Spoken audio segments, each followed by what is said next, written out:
We believe this was an isolated, targeted attack. We do not have a suspect at this time, and that individual is still out there. We cannot say that there's no threat to the community. These murders have shaken us to our very core.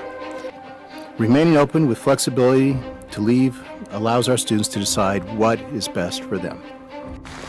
Chief Fry said many times, we are heading this investigation. Yep.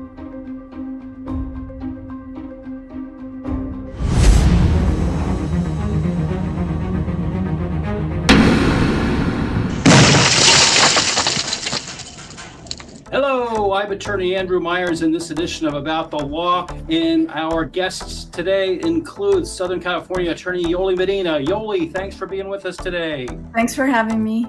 And we have a special guest today. Lucky, how are you? I'm doing great, man. Thanks for having me today. Hey, thanks for joining us. I appreciate it. I want to introduce you to our intern, Red. Hi, sorry. That's okay. I always have like a long pause. So, Lucky, it's okay. Lucky, we took a look at your video that we spoke about before, in which you expressed the opinion that you kind of thought that maybe law enforcement, when they went into the scene at the Idaho 4 tragedy, something happened, and maybe they had an idea all along as to what happened in there, and that's really mysterious to me. What do you base that on? You know, after following this case for so long, I feel like, I always tend to go back to the very beginning, and that's where I always go back to. I always find myself back at the very beginning because that's when everything's fresh. That's when people are talking. And I just feel like law enforcement found something, as soon as they entered this crime scene. Yeah. And one of the things that's always kind of mystified me was that, I think it's mystified everyone. And the last time we spoke about this, I think we agreed that there was this 8-hour delay between the purported time of the crimes, whether it was 4 o'clock or whatever, and then they're reported at 11:58. Did something happen during that time in which someone saw something and spoke to the police? Is that a possibility? Is that one of the reasons that you're kind of curious about this?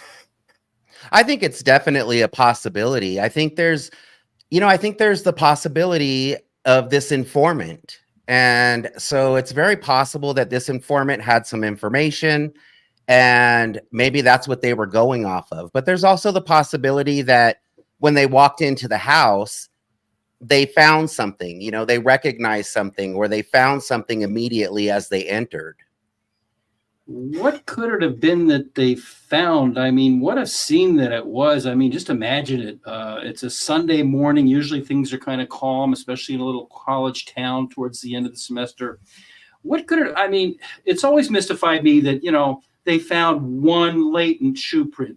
I've never bought that. Right. What could they possibly have found, do you think, that leads you to that conclusion? I mean, there's a possibility that they found, that maybe whoever did this left something behind. Maybe they left a message, some type of calling card. Or like I said, it's very possible, it was reported in the very beginning that there was somebody from that house that went to the hospital. So it's very possible that they had an informant right away. Yep. I've always thought that the 911 call might have some information that led them to believe that it was a targeted attack, because we haven't heard the 911 call yet. And I'm wondering if possibly there was some information in that 911 call that gave the impression that it was a targeted attack.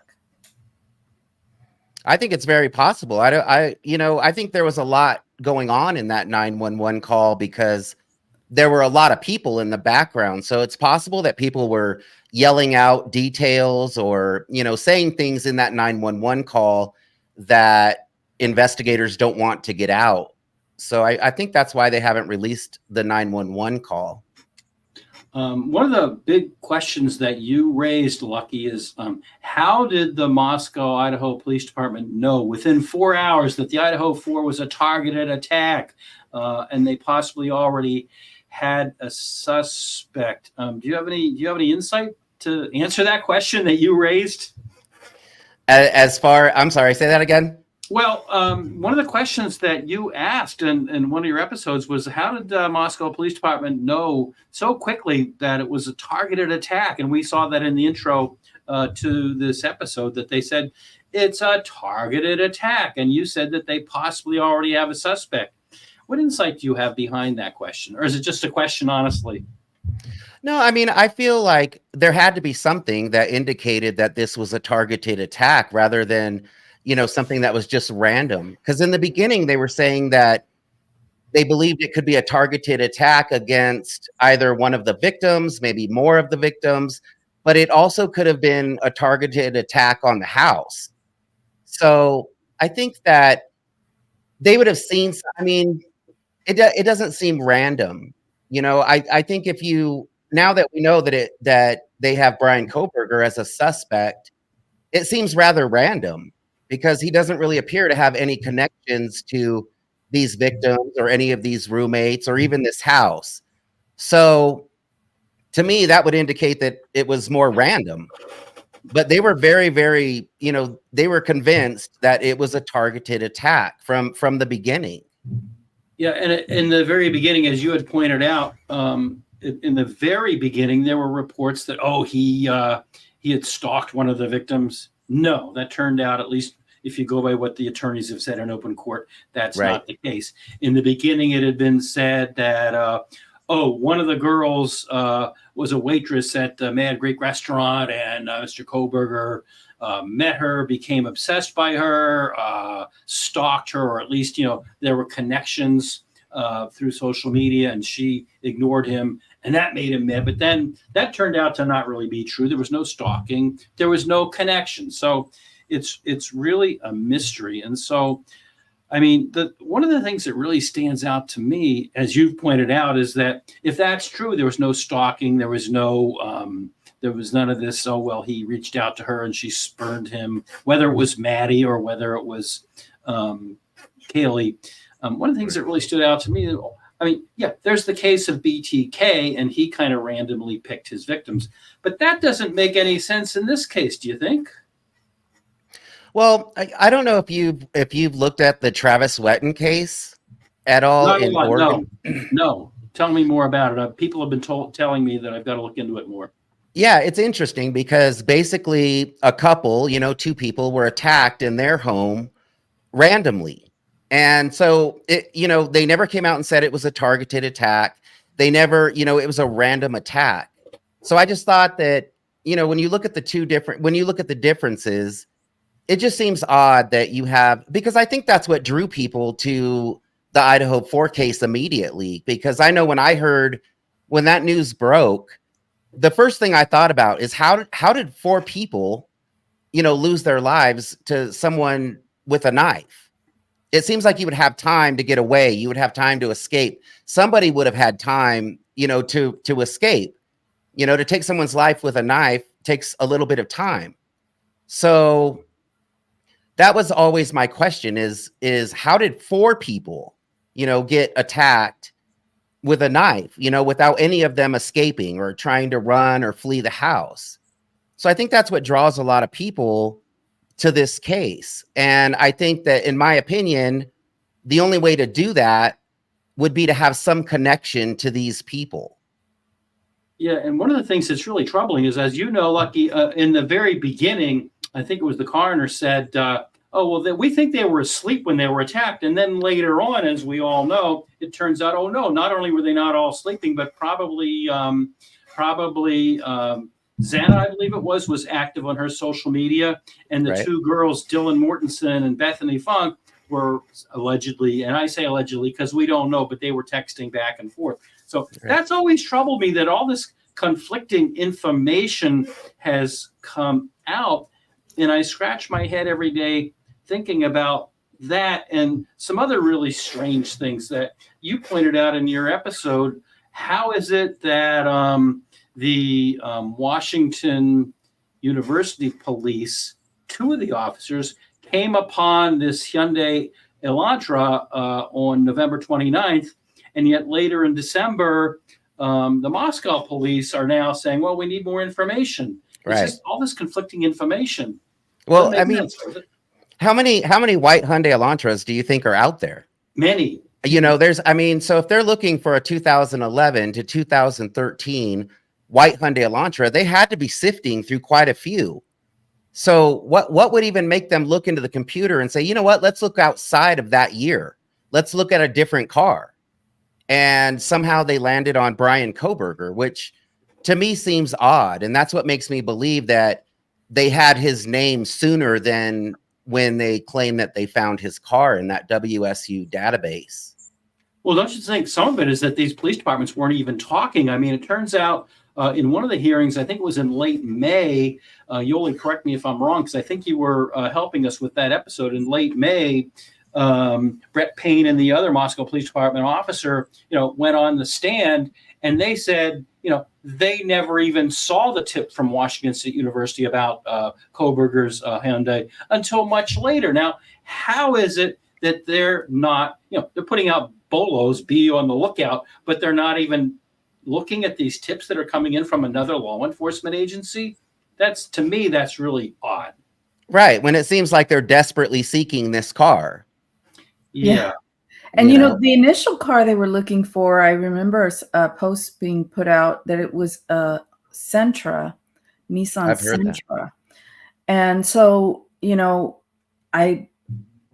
what drew me to this case was all the inconsistencies, and what was in the PCA kind of didn't make sense because they have the car going in another direction at the time the murders are being committed. And right there, I thought there's something wrong here. But yeah, the white car, it seems just like a red herring. I mean, there's so many, and they don't have video. I mean, and nowadays, when you can get a ticket via a video camera that takes your picture and gets your license plate, they have no video that I'm aware of that has his license plate. And they're saying that the front license plate was not on the vehicle that they're describing. But that doesn't prove beyond a reasonable doubt that it's his car, Right. And that's, exactly. I mean, we have a burden of proof. And so all of this craziness regarding this case, regarding the white Elantra, I mean, everybody's, the media puts out like it's his car, but it hasn't been established. And we have cameras, live cameras that would have been able to pick up more specificity regarding his car. And it's not there. I agree. And not only that, but do we know that the car was white? It could have been a very light silver. It could have been a very light blue. It was night camera. So it could have been just a very light colored car. Yeah. Okay, what do you make? Oh, go ahead. Go ahead. No, what I was going to say is, and then Chief Fry had mentioned that there were, he said it in the plural, that there were people in the white car that they're looking at, that they're people. There's just a lot of inconsistency, and maybe there is a learning curve on the part of the Idaho State Police or the Moscow, Idaho Police, because something like this has never happened in this magnitude.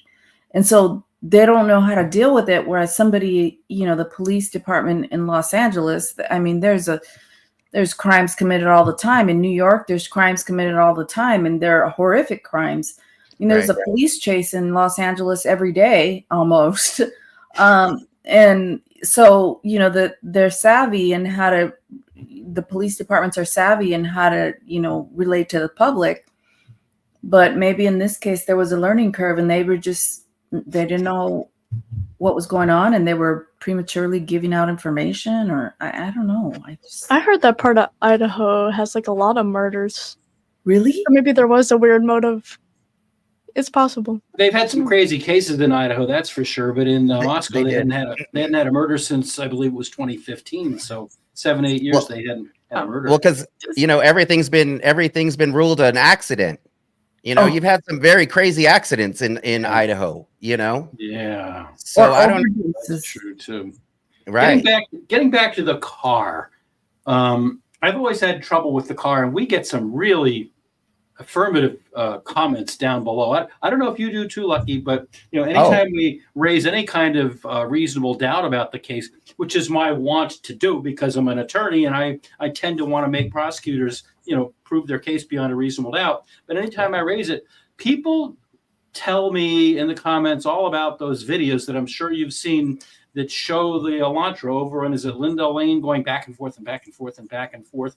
Have you seen those videos, and what do you make of those? I make nothing of them, but I'm asking you. I mean, in my opinion, that could be somebody driving around looking for an address. That could be an Uber Eats, driver that's looking for an address to deliver some food. There's a lot of things that could be, because of the way that area is set up. Once you drive back towards those apartments and stuff, you're going to have to turn around. So I think that it's very possible. There was a lot of parties in the area that night. Yep. So it's very possible that people were looking for parties. Somebody's looking for an address. I don't think it's that odd that somebody was driving around this neighborhood. No, I do think. Go ahead. I do think it's odd, though, that if you're about to go commit a quadruple homicide, that you're going to drive around this entire neighborhood. Yeah, that just doesn't make sense. Especially if you've studied criminology and you're a PhD candidate. I mean, it could be somebody looking to pick up their girlfriend or somebody looking for drugs. I mean, And 3 o'clock, having been a college student, 3 o'clock at night is not that late. People party all night. They just do. So well, we know they were walking around the band field. We know there were people up at 3 o'clock in the morning. So we know there were people. Yeah, exactly. Football weekend. They just had the big game, and they were charged up. I mean, look at the food truck video. There were a lot of people. It wasn't a huge crowd like you'd get in New York City, but for Moscow, Idaho, there were a lot of people hanging around that food truck in the middle of the night. That was earlier. That was closer to midnight. But the point is that 3 o'clock's not that late. So what? A white car was backing up. So. Yeah, it doesn't establish that it's Brian Kohberger's car. There's no license plate. You can't, it looks white, but it could be, like you say, a silver or a light blue. And just because Brian Kohberger has a white Hyundai Elantra doesn't mean that that's his car. Like, where's the connection? I've said from the beginning, if they would just show us one clear video or one clear photo of Brian Kohberger driving this car in that neighborhood, that would be a game changer for me. Absolutely. Me too. Me too. But it still wouldn't rise to it would be circumstantial evidence, but I don't think it would rise to the level of beyond a reasonable doubt. I mean, I would need to have something showing him going into that house or a credible witness who is able to describe him better than just bushy eyebrows. I agree. There's been speculation, and that's all it is, but there's been speculation that there is a smoking gun in this case, that prosecutor Bill Thompson has a smoking gun in his back pocket, and that one of the smoking guns could possibly maybe be video from one of the neighbors of Kohberger going in the house. No, I doubt it. I think that if that existed, I think by now we certainly would have seen it or heard about it. But I mean, I don't know. What do you think? Lucky, you seem to be of the opinion that there's something that the police came upon when they first went into the crime scene on November 13th of 2022. What could it possibly be? And then when you answer that question, I'll tell you what B is. Maybe it is a video. Maybe it is, maybe it is this informant. Maybe it was something he left at the crime scene. But I don't know that they necessarily knew that it was Brian Kohberger from the very beginning. I feel as though they had his name much sooner than November 29th. I just don't feel like they just plucked this kid out of the population and decided to go ahead and charge him. Well, I feel like they have something. You sound like Ann Taylor. She says, I don't know how they got to my client. I have no proof of how they got to. So great minds think alike. Think about all the work, all the work that went into Brian Kohberger, following him across the country and everything else. A lot of work went into Brian Kohberger. So I feel like I feel like they had his. I feel like they had his name sooner than we know. Let me run something by you before I get to B and C, and that is that you talk about law enforcement, and you talk about it as though it's one unified unit.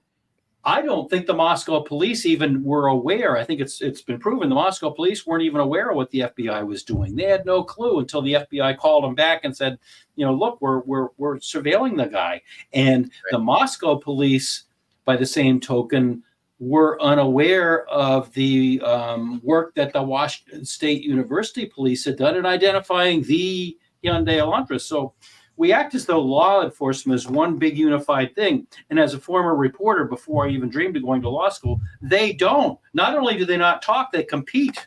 Right. They want the scoop.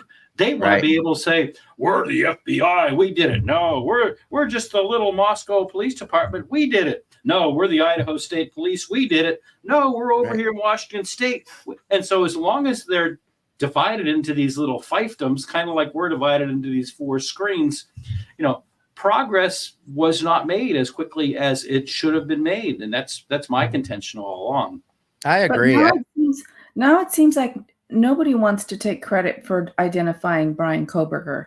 No, they're actually trying to get away from it now. Everybody's like, well, right. I think that, Moscow Police Department made it very clear during this whole investigation that they were in charge, that they were heading this investigation. Chief Fry said many times, we are heading this investigation. Yep, he sure did. Well, but if it wasn't for the FBI, they might still be looking for Mr. Kohberger or whoever did it. I don't think he did it. I've said it before. I don't expect my other three people on the screens to say that, but I really don't think he did it. Now, B, I told you I had A, B, and C. B is, and Red got mad at me last time I asked her a question. She got really mad at me. Red is of a different generation than the other three of us here.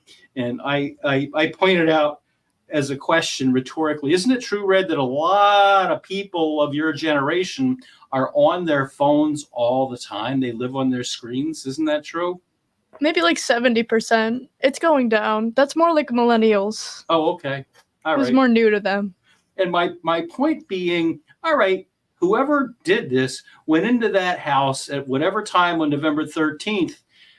You mean to tell me that with 6 young people there, 6 young people in that house, not a one of them had their phone on to document this? There wasn't a phone on a refrigerator or a phone on a TV or a phone on a laptop. There wasn't a camera on somewhere, somehow recording all this. I have a hard time believing it. We know that 5 out of those 6 people were on their phones. We know that Xana was on TikTok at approximately 4:12. She was also ordering food. We know that Dylan and Bethany were on their phones because they were texting. And we know that Kaylee and Maddie were on the phone because they were trying to get a hold of Jack D. Right. So everybody in that house was on their phones. That's what I don't understand. You said 5. Who was not? Ethan, was he the one that wasn't on his phone? Because Bethany and Dylan sure were. Right. I don't think there was any. I've never heard anything about Ethan being on his phone. But I mean, it's been documented that 5 out of these 6 people were on their cell phones during that time, or within that time. I think that I think that Kaylee was using Maddie's phone. I don't think Maddie was on her phone because I kind of feel as though Maddie had probably passed out at that point. Well, yeah, it was kind of late at night. And so my point is this: if Kaylee and Maddie were using whoever's phones, whether it was Maddie's phone or Kaylee's phone, and somebody came up in, wouldn't they have quickly gotten their phone and started taking pictures? I mean, if Dylan was in her room and she heard the dog and she heard all the other things that she heard, couldn't she have grabbed her phone real quick and taken a picture of the man clad in black? It's so I don't know. I don't understand. So I guess C, my question is this: if law enforcement did see something, as you say, Lucky, and you're probably right, if they did see something that made them know immediately that it was a targeted attack, or if they do have this secret witness, if they do have a piece of evidence and they're not sharing it, unless Ann Taylor and her crew know about it and they're just keeping it secret, couldn't the same thing happen that just happened in the Alec Baldwin case? Couldn't the whole thing be dismissed because they withheld it all? Yeah, I've been talking about the Rust case, and I've been following that case really closely. I know you have, And yeah, and it didn't surprise me. It didn't surprise me when they found out that, they had evidence that they hadn't turned over. But, that judge, she was hard on Alec Baldwin, and she was hard on the defense. Mhm. She was fair, and I think that they were withholding evidence, and I think that a lot of it had to do, I think what made it worse is that prosecutor had said some negative things about Alec Baldwin. So when they found out that evidence had been withheld, they thought it might be a personal issue. But I think that I think it's very possible that could happen in the Brian Kohberger trial. Yeah, I think so too. Earlier in the case, earlier this year, we pointed out to a New Hampshire case of a gentleman by the name of Timothy Verrill, and he was on trial about a year ago. And in the middle of that trial, it was disclosed that the state police had not disclosed and turned over potentially exculpatory evidence. The trial stopped dead in its tracks right then and there, went up on appeal. The appeals court said, that was exculpatory evidence. You can't do that. They denied his request for a dismissal in that case. What they did is they demanded a retrial, and then second time around, they found him guilty. But I mean, that those were unique facts. But in my view, if Mr. Thompson is hiding evidence, and if Ann Taylor and her crew don't have it, the Kohberger case could be dismissed on that basis alone. So I don't know. Right. We don't know, because they've held everything so close to the vest in this case that we really don't know. But if they're not sharing it, there's a problem. And I tend to think that they're not sharing it. I mean, why else would the defense have to bring, at this point, and this might change tomorrow, 15 requests for discovery and 5 motions to compel? I mean, I don't know. Well, let me ask you, Andrew, and Yoli, or a question. So, is it possible that Bill Thompson was told that he had all of this evidence, but he didn't really possess it? He was told about this evidence, but he never had his hands on it, and now he's not able to get it. So after he's put all this information out there, is it possible that now he's not able to get this evidence, whether it be from the FBI or other agencies that they were working with? Go ahead, Andrew. I think that's a good question, but boy, if I was a prosecutor, and I've never been a prosecutor, I'm a civil attorney largely. I do some criminal, but mostly all civil. If I was a prosecutor, I would really want to see all of the evidence before I started, doing warrants and affidavits and arresting people and breaking into their house in the middle of the night with, flashbangs. Right. I would want to see that in advance. And if that's true, I think that's an ethical problem for Mr. Thompson. But I'd be interested in knowing your thoughts on that, Yoli. Well, I think that there was the Idaho State Police, there was the FBI, and there was the Moscow PD involved.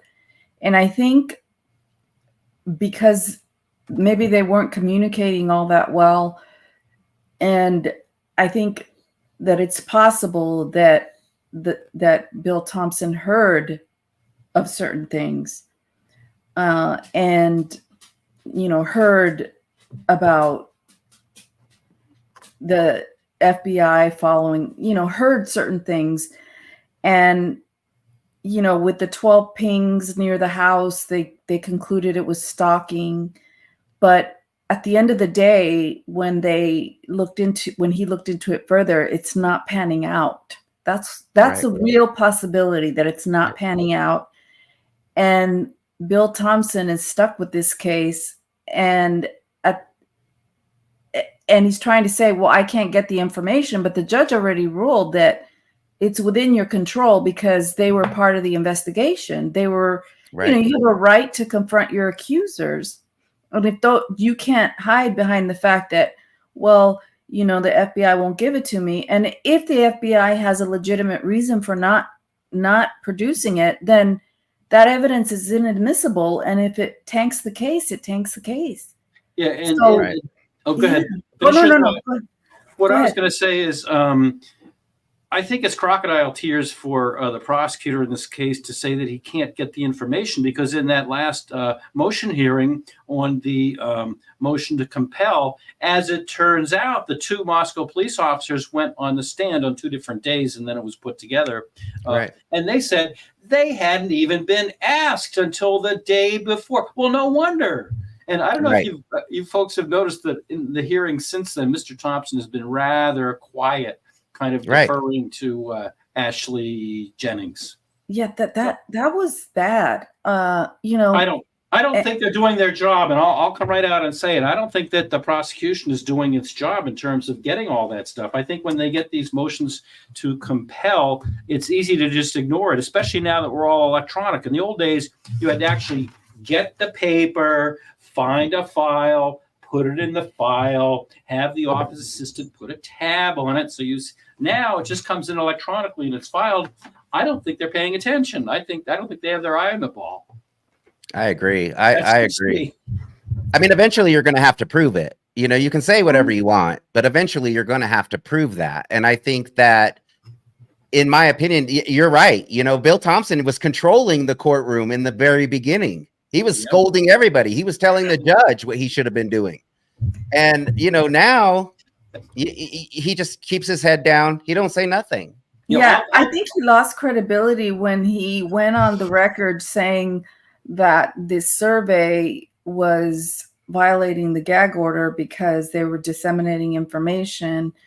And he said it in open record what the questions were. And if it were an issue of the gag order, then that hearing should have been closed. Why is he disclosing it out in public? So I think he kind of made I mean, it was not good for him. It was just kind of nonsensical for him to do that and list all the questions he was saying violated the gag order. He's talking about them in open court. Yeah, and in the hearing leading up to that, not only that, I'm pointing my finger to illustrate the point. He was pointing across the room at that team over there. No, I'm not saying it's Ann Taylor, but that team over there. Right. You know, I've been litigating cases for over 30 years, and I can't believe I'm even saying that. But anyhow, I've been litigating cases for 30 years.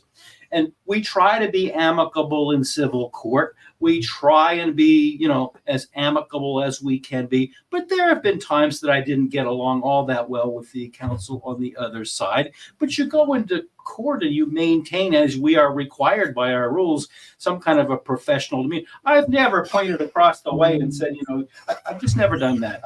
I've never seen it done in court until he did it. You know, you might It was point. wild. Yeah, you might point at the blackboard.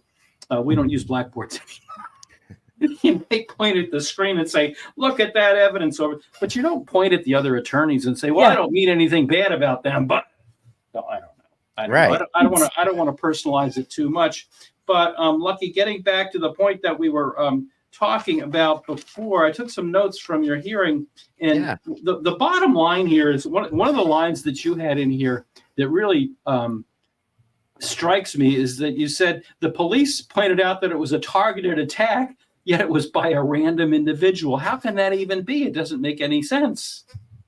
Does it? Right.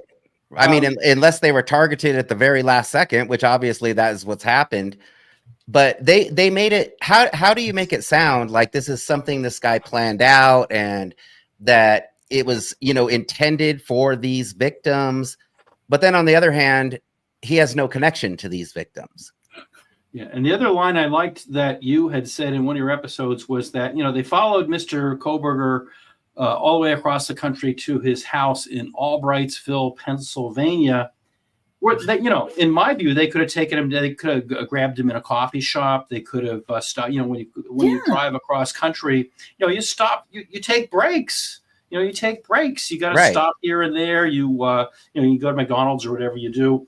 But they waited until he got home. They waited until the middle of the night. And Lucky, your line was the takedown was like a major narcotics kingpin. So why did they have to do it that way? You know, the list killer was arrested outside a store very peacefully with men in suits. I mean, that guy they had evidence on that guy that was, unaliving women.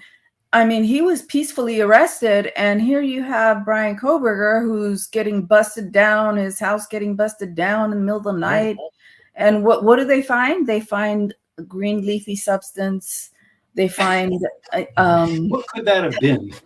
Right. I mean, what did they find? I mean, what were the findings? Did they? I mean, they found things in that house, but were they Kohbergers? I mean, how do they know that those things in the house were Kohbergers? Right. Did they find him in his room? Like, I don't remember that the return of what they found was specific as to where in the house they were found. I'm not sure, but right. I may be wrong on that. But I mean, it's bizarre. What I don't understand about that whole trip is that Brian Kohberger lived 10 minutes away. Why not just go dig through his garbage? Why not? I don't know. Why would you drive so far to go get some DNA when you could get his very DNA 10 minutes away? And then, another thing I don't understand is they said that they stormed his house because he was so dangerous, which, somebody who commits a quadruple homicide with a knife is dangerous. Absolutely. But you're going to let him drive. I mean, they didn't take him down for 6 weeks. So you figure he's that dangerous that they're going to let him drive across the country. And you're right. You do make stops. The trip took 2.5 days. Yeah. So, they're going to let this extremely dangerous person that they have to storm his house because he's so dangerous, but they're going to let him drive across country 2,500 miles. Have you been watching my episodes? Because I said the very same thing. I mean, it makes I no always sense. watch your episodes, Andrew. I always watch your yours too. episodes. I watch yours too. But the thing that I've said almost the same that you've said, but the way I put it was that, once the Washington State University, the two police officers, Tiengo and I forget the other one, Whitman, thank you. Once they identified this Hyundai Elantra and they claim the bushy eyebrows were the same, they claim the car was the same, they claim his physique was the same. Why didn't they that day just bring him in for questioning? Right. Ask him a couple of questions, or if not, as Lucky says, go through his trash. That's I've talked about cases on our podcast where they were following somebody and the guy threw a cigarette butt on the sidewalk and they picked up the cigarette butt and they nailed him for murder. So I mean, there are cases like that. So I think, I don't know. I'm just going to speculate my own opinion now, but I think the whole thing had nothing to do with Kohberger. I think it did have to do with drugs. And I've said that before. Shout out, by the way, to Pete Altieri. He's been very seriously ill, but he's back. Yes, he is. I'm happy to hear that Pete is back. Murder, Metal, Mayhem. I hope I get to talk to him and collaborate with him again in the near future. Absolutely. But he did a really good episode, and I think I agree about 85-90% with it that it was drugs. The whole thing was drug related. He goes into a lot of detail, and I would defer you over to his channel. But my theory is that things like this don't happen like this. Knifings, 4, as you put it, Lucky, 4 knifings, it's just beyond belief. And that has the hallmarks of a drug hit, of drug people that have been betrayed. And they go into the house, they want their money, they have been screwed, they don't have their money. And so it has the hallmarks of that. That's my theory. It's only my theory. That's another reason why they might believe that it was targeted, because, taking someone's life with a knife is a very personal way to do that. And to do it 4 times, that's crazy. Yeah, it sure is. Unless you're broke, guns are expensive. It's really, and they're kids. So, they're young adults, but maybe the noise factor, you go into a house and you're using a different weapon, and because that's what I first thought when they said 4 people's lives were taken in this house. Immediately, I thought they used a certain type of weapon that would easily make that possible. But then when I heard that it was a sharp-edged blade, that's when I started questioning how did this person get to all 4 people? I'll never believe it. I've said it before in multiple episodes, and I'll say it again. I'll never believe that one person committed these 4 I won't either. I just I don't agree. believe it. I can't believe it. It doesn't make any sense. And even the coroner said that the wounds didn't match, and Steve Goncalves has also said that he has heard that the wounds didn't match. So, Right. Which, and that I'm getting ready to do a video about that, because I want to talk about these weapons, because, they're basically telling us without telling us that there was multiple weapons. I mean, the wounds don't match. Steve Goncalves was very adamant about saying that the wounds did not match. And he said that the wounds to Kaylee were more like gouges, more like tears, like you know what I mean? And that a knife's not going to do that. No. And it sounds like two different people with two different modus operandis with the way that they use the weapon. It sounds like a couple of different people. We did an episode here some time ago, not to drop a name, but with our friend Forensic Frenzy. We did an episode that said that we had 18 different reasons why it was more than one person. And so you can go back and look at that one. And so anyhow, I guess I'll leave you with that thought. I have been neglectful from the very beginning here. I didn't mention Lainey Law. Last time you were with us, Lucky, our co-host Lainey Law was here, and she'll be back. Don't worry. She had her tonsils out this week. Okay. And so she can't talk. We haven't talked all week. We've emailed back and forth and communicated by text all week, and she couldn't make it to this episode. But I wanted to let our viewers know that no, we haven't, unceremoniously said goodbye to her. We want her back because as you folks who work with me all the time know, technical glitches are my middle name. So I need her to kind of straighten you out. Look, I have a question for you. And that is that, your channel has really done well. And, I don't know if you've ever worked with these consultants that tell you, oh, people want video and people want sparkly things and people, and you just sit there and talk, but you have a compelling way about it. How is it that you think that you've succeeded as you have as a YouTuber without all the flash and the stuff that we see in other channels? I think my biggest thing is that I try to remain neutral in everything. So I try to not to, I try to look at both sides of everything and kind of look at things in a common sense kind of way. So for me, I'm not team Kohberger. I'm not, I try to stay right down the center, and I kind of want to just look at the information that we know and look at the facts.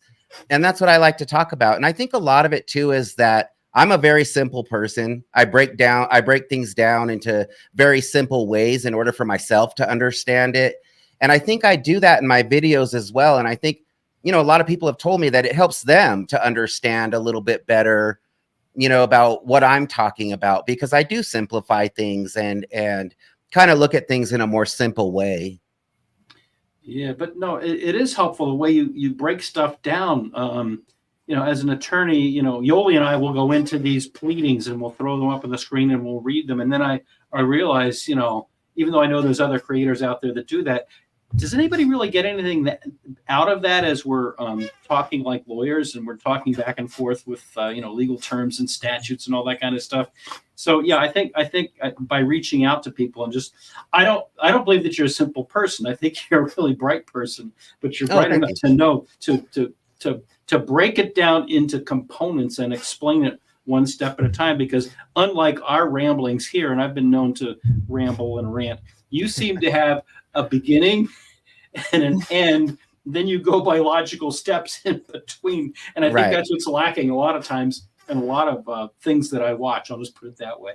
Well, I try to take my viewers, I try to tell a story, from the beginning to the end. And I try to do things in chronological order. I try to take my viewers down a road and kind of lead them down this road and be able to get my information out there that way and then come to a conclusion. And I think that, it's just a lot of these things make sense. So a lot of people disagree with me. A lot of people agree with me.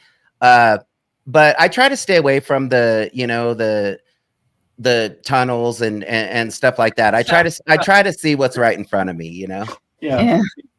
Lainey, to run this footage that we have of tunnels, of kids running through the tunnels. That stuff Right. is so crazy. All right, closing thoughts. Anyone? Closing thoughts, Red? I form strong opinions easily, I guess, because I personally think that they're just trying to cover their college. They're trying to cover for that college because that probably makes them a lot of money. Yep. And if it was a serial killer, that would be, they'll drive a lot of people away, first of all. And second of all, if it was drugs, that would also drive a lot of people away. Yep. It's driving me away. Yep. Closing thoughts, Yoli, before we bring the hammer down. I agree with Red. I also agree that it is probably drug related, but I also think that Brian Kohberger might have some knowledge about what happened, and that's how he ended up in this mess. Mm-hmm. I do not believe that Brian Kohberger did it. I mean, I don't know. I don't know if he did or didn't, but for some reason I get the feeling that he didn't. And when I see him as somebody just, I don't know. He just, it's random, like you said, Lucky. Like, Yeah. How can it be a targeted attack by a random person, by somebody who didn't have connections? So those are my thoughts. Lucky, your closing thoughts. I'm going to agree with Red. I think that this university is covering for itself. I think that, again, she hit the nail on the head. If this is a drug issue, how many parents are going to want to send their students to this school knowing that they have drug issues or knowing that they have these types of issues, and I think that the University of Idaho runs that little town, and which is obvious, by Scott Green and stuff like that. So I think they're definitely watching out for their image. Yep, you're absolutely And that's probably why the information was so confusing. Like first it was a targeted attack and the mayor had said it was a crime of passion, or it was, the information that was coming out was just it almost seemed manufactured, like Right. Like it was something, but it's likely that it was what Red said exactly. Yeah, my closing thought is that playing off what you just said, Yoli, it made zero sense to me and a lot of other people that Scott Green was in on those initial meetings that they were having twice a day by his own acknowledgement in his own book. Don't buy the book. We did an episode that summarized the whole final chapter, which is the only important chapter having to do with this subject. But they were in on the meetings twice a day, and there's no call for that. I mean, police and detectives have a focus, and they should be focused on that. A university has its mission in life, and they should be focused on that. And for the university to, I agree with Red too, for the university to really be in on those meetings, and God knows what they said, and God knows, how that influenced the course of the whole thing. That's just, it's a little bit unseemly. Okay, guys, if you're in the grocery store or the parking lot, be kind, be respectful, be polite to people. You don't know what they're going through. And we love comments. Disagree with us. Happens every day, but be respectful, polite, and don't personalize it, because we do delete the ones that personalize. So, Lucky, thank you very much. Appreciate you joining our panel today. Hey, thank you all. Yeah. I appreciate it. Have a good day.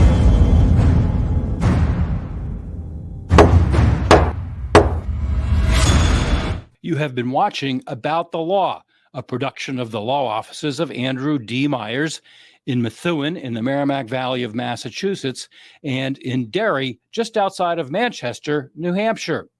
Remember to click the like and subscribe buttons down below. And if you enjoyed this video, be sure to share it with your friends and others. If you'd like to talk to me about an injury case, a car accident, a slip and fall, a serious bodily injury case, or some other case, please feel free to contact me. I'd love to talk to you. You can contact us through my website at attorney-myers.com. We have a contact us block, or you can call on one of the telephone numbers we've given there, or you can email me at andrew@attorney-myers.com. The foregoing is offered for informational purposes only. It is not intended as and does not constitute legal advice. Laws vary widely from state to state.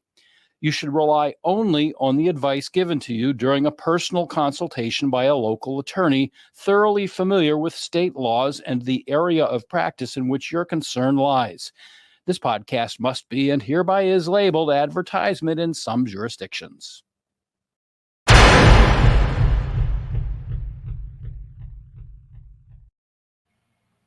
And that's that. And that's that. And that's that. that. Oh, we said it at the same time. Lucky, nice hat. How come you didn't wear it before? Oh man, I have so many of these hats. I tend to wear more, I don't know. I don't know why I've never wore this hat, actually. That's a good question. There's another creator. I'm not gonna drop any names, but I was with her during the whole Reed. Well, not the whole Reed trial, but some of the Reed. I kind of switched over. Right. And she wears a Phillies hat, so you might know who I'm talking about now. She's not from Pennsylvania, as I am. Okay. She wore a Phillies hat. Well, now I've been living in New England for a million years. So she wears a Phillies hat. So I wrote a little comment, which she read, and I said, if I sent you a Boston Red Sox hat, would you wear it? Absolutely not. I would not. I would throw it in the trash. Oh, uh-oh. All right. So, That's funny. Yeah. All right. So keep up the good work, Lucky.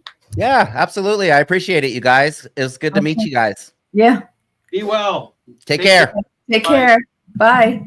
Bye-bye. We believe this was an isolated, targeted attack.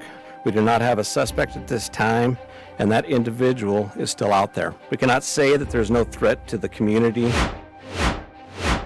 These murders have shaken us to our very core. Remaining open with flexibility to leave allows our students to decide what is best for them.